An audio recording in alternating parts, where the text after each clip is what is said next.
ချဲကနန်းလေးဗျာပေါက်ပါသည်ကိုလည်းပေါက်ပါသည်သူလည်းပေါက်ပါသည်ကိုလည်းအောက်ွက်မိပါသည်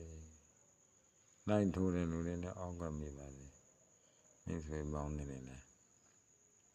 ပေါက်ပါသည်ဗျာကြာရင်တော့နော်တွဲလုံးလေးအမတွဲလုံးလေးနဲ့တစ်ကွက်ကောင်းနှစ်ကွက်ကောင်းသုံးကွက်ကောင်းလေးတော့ရှားပေးတာလား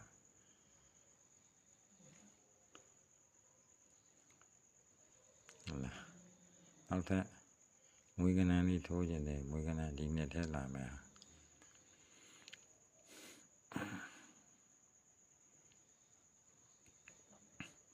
အလုံးပေါင်း6ကွက်ပေါ့ခုနတစ်ခွက်နဲ့ဆိုတော့3ကတော့ထိုးလိုက်တော့နော်တစ်ခွက်နဲ့3ကွက်6ကွက်ဟိုဘက်က3ကွက်9ကွက်ပေါက်ပါလေဗျာအတွဲဆွဲခြင်းနောက်တွဲနောက်စီးရီးဆွဲခြင်းတော့နောက်စီးရီးဆွဲမဆွဲခြင်း3ကွက်တည်းဆိုရင်တော့အကြရွေးထားတာပဲတစ်ခွက်ကောင်းကတော့6-5နှစ်အကြရွေးထားနော်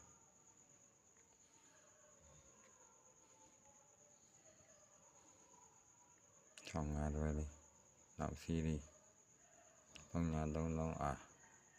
ဒီ80ဒီ9-3ခွန်တက်ကတော့တဲ့များထိုးပြီးတော့ခြင်းနဲ့ထိုးကြထိုးခြင်းနဲ့တဲ့လာချကောဟောရင်တော့ဖျားပေးတာကံမဲ့ပေါ့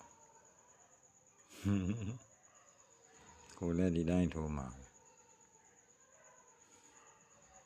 ကိုထိုးမဲ့ကနန်းမပြတယ်ဘူကနန်းတော့မပြဘူး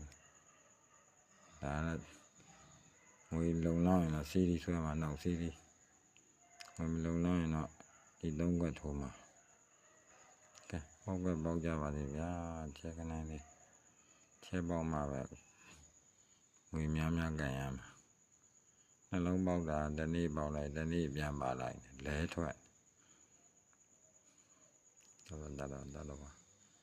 ချမ်းသာကိုသိမြဲပါလေဘာကြောင့်မေကနေဝင်ကြီးနေတာပါလေ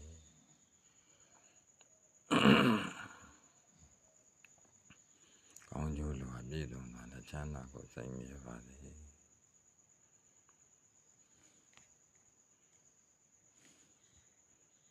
ကျန်တာပဲ